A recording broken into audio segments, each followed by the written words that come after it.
Welcome all. In this program, we need to generate the square waveform of 5 kHz using Keel software. So in this, we have to write the program in 8051 programming, which is C language we are using here, and using Keel software. So now before this, first we need to understand how the timer is used to generate the square wave. So here first we need to understand the concept of 8051 programming of timer, right? So as we know that timer is working on fixed frequency 11.0592 megahertz of frequency, right? But we need to produce the square waveform of frequency 5 kilohertz. First we need to calculate the time duration of 5 kilohertz for one cycle. That will be equal to time is equal to 1 by f. 1 by f kilohertz will be equal to 0.2 milliseconds. So this is the time period to produce one cycle for square waveform of 5 kilohertz. So for half waveform, it will be t by 2 will be equal to 0.1 milliseconds of time, right? So as we know that 8051 is working on the fixed frequency 11.0592 megahertz, but all the timers are operated on maximum 1 megahertz of frequency. We are having two timers in 8051, timer 0 and timer 1. Both are working on maximum 1 megahertz of frequency. So we have to divide this 11.0592 megahertz by 12 to get the frequency 921.6 kilohertz, which is around 1 megahertz of frequency. Right?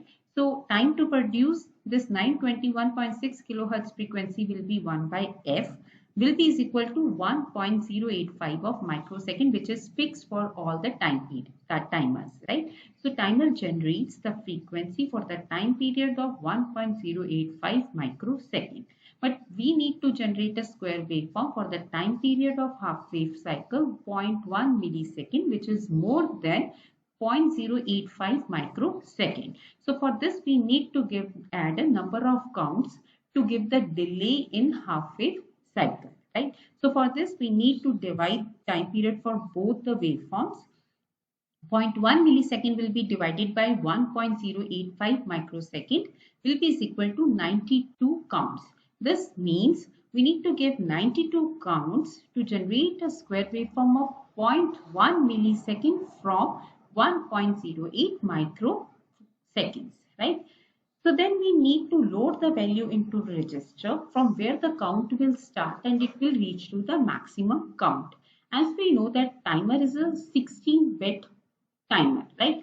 2 raised to power 16 means it can count maximum 65536 in decibel value or FFFF in hexadecimal value. Maximum count it can reach, right? So it is the maximum count. So 65536 minus 92 will be equal to 65444, which is in hexadecimal. If we convert this decibel number into the hexadecimal, we will get FFA4H, right? So this means my counter will start counting from FFA4H, and after 92 counts it will reach to FFFFH, right, which is the maximum count.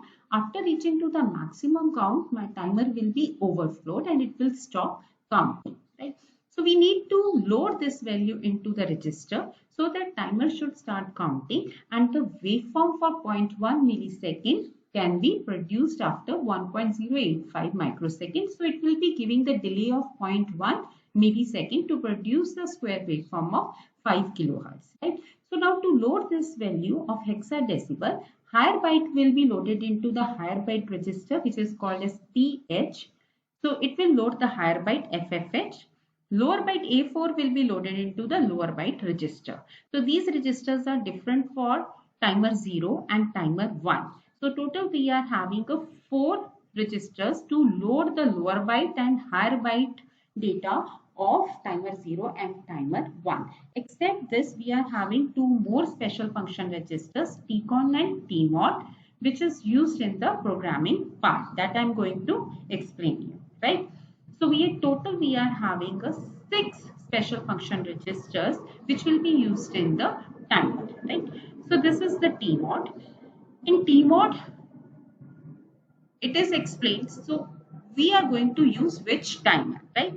So first lower 4 bits, which is called as lower nibbles, is used to describe the timer 0, whereas higher byte is reserved for the timer 1. Bit number 0 and 1, which describe which mode we are going to use, right? So if it is 0 0, we are using mode 0, which is a 16-bit timer. 0 1 for mode 1, 1 0 mode 2, and 1 1 mode 3, right? So in this programming part, we are going to use the mode 1. So for that, M1 will be 0 and M0 will be 1, right? C/T is going to decide we are using timer or a only counter, right? So if we are using a timer, so this C/T bit will be is equal to 0. So here we are going to give the delay. So it will be working as a timer. So this bit will be 0 only, right? Is used by any layman person to give the hardware delay, right? So if software delay is given, then we have to give the delay in software programming.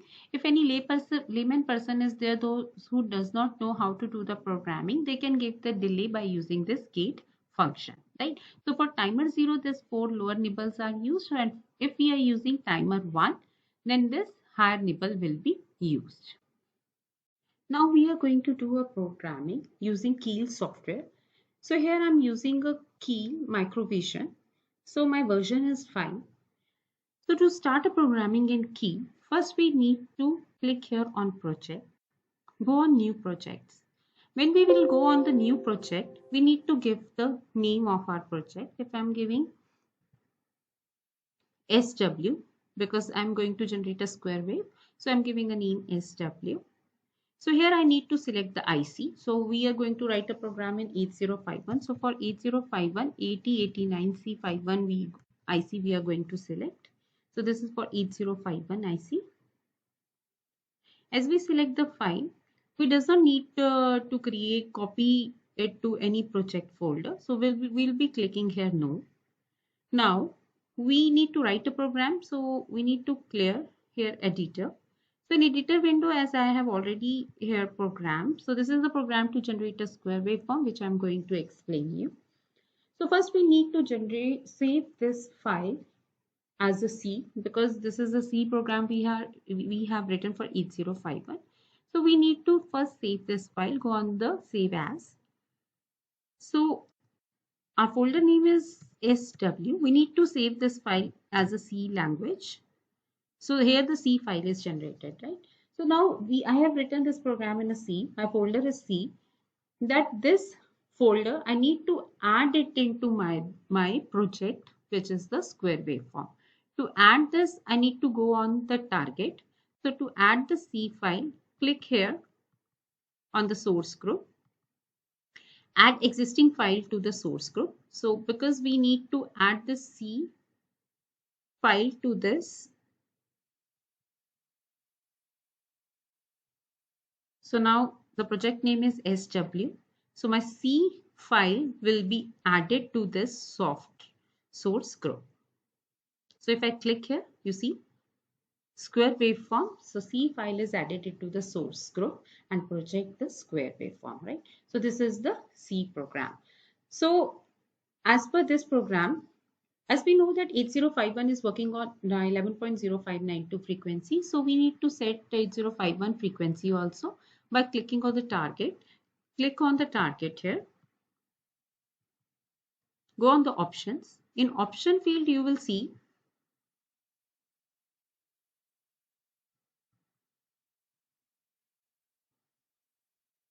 here the crystal megahertz frequency need to be added. So the frequency used by this 8051 is 11.0592 megahertz we have used in our programming. So click on the OK. Its frequency, now we have set its frequency, right? Now this is the program to generate a square waveform. As I have told you in previous slides, we have calculated the value to be loaded into the register, which was FFA4. So FF was loaded into the higher byte, whereas A4 is loaded into the lower byte, right? So maximum count it can count as 65536 minus 92 bit will be 65444 is equal to in hexadecimal, with this will be FFA4 in hexadecimal. So here directive hash include is used to add the register file of 8051 to the compiler.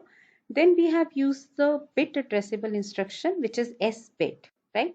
S bit and variable given as pen. Here we are using the port 1 where we are going to generate a square waveform, and here 0 indicates the pin number 0 of port 1, right? So it is given by the name of pin, right? S bit indicates set bit. This will be set to 1. Which pin? Pin number 0 of port 1. Then we are going to start with our program.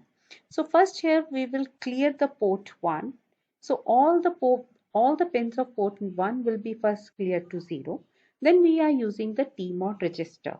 As we have already discussed that TMOD is used to describe that which timer we are going to use here. So here we are going to use the timer 0, mode number 1, and we are going to use a gate, external gate function, right? So this will be 0000 1001 while for using the timer 0, mode 1, and using the external gate. So this will be, so we need to load the value 09 to the TMOD register. TMOD, which is going to decide the mode of the timer, and we are going to use the mode 1, right?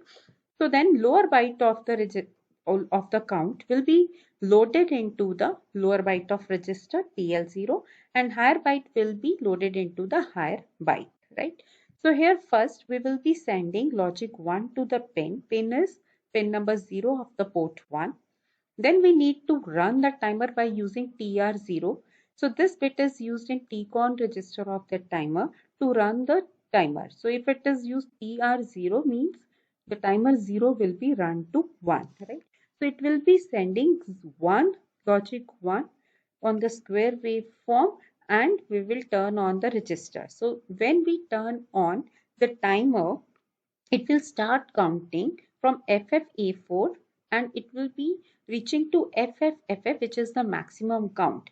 Once it reaches to the maximum count FFFF, after that count will be cleared to 000. My timer will be overflowed, right? So it will be 1 till the time the timer is not overflowed. TF is for overflowed bit, that is used in again TCON register of the timer. Till the time the timer is not overflowed, it will be counting, and the 1 will be transmitting to the pin, right? So once this timer is overflowed, it reaches to FFFF, right? So then we are going to transmit the 0 on the pin number 0 of port 1. So pin will be 0 and same counter will be loaded to the register, right? So again, once 0 is transmitted, now once the timer is overflowed, it will be transmitting 0 on that pin, and it will again start counting from FFA4, and it will be reaching to FFA4, FFA5, 6, and so on. Once it reaches to the FF, timer will be overflowed, right? So it will be overflowed till the time your timer is 0. It will be transmitting the 0 on the pin, and when the timer is overflowed, it will go to the loop. Loop means again it will be back here, and it will be loaded these value into the register. Again it will be transmitting 1. Once the timer is overflowed, it will be transmitting 0. So this will form a square waveform, transmitting 1 0 1 0 from, and it will give a delay of 0.1 millisecond after the 1.08 microsecond. So this delay will be given to count the values. 92 will be starting from FFA4 and it will be reaching to FFFF, right? So now we need to run this program to generate a square waveform which gives the delay of 0.1 millisecond by giving the count FFA4. So for this we need to first, now this program is written here. First we need to check if there is any error. For that we need to click on the build. When I click on the build, you see there is a 0 error, right? So this indicates there is a no error. Then we need to debug this program. So for this, you go on the debugging, click here OK. Now we are going to see the square waveform on the CRO. So for that, you just click here on Logic Analyzer, right? So once we go on the Logic Analyzer, we need to select the port where the square waveform will be generated. So for this, click here. You need to write port 1. After writing port 1, you can select even the color of the square waveform which we are going to use it. Click on close, right? So now all the setting is done. So what we will be click on the start. So if we will be seeing square waveform is generated, so its frequency will be of 5 kilohertz, right? Now this is a square waveform which is produced, right? Similar function we can see on the port 1 by clicking on the peripheral. Go on the IO ports, go on the port number 1. Now see, this is the port number 1 is having a 8 pins. Pin number 0, we are transmitting the square waveform. So it is blinking like transmitting 0, 1, 0, 1, 0, 1 continuously. Okay, so we can check the output directly on the port, or we can check here by transmitting it on the port 1 square waveform on logic analyzer. We can also check. Okay. So hope you have understood this program. So thank you very much.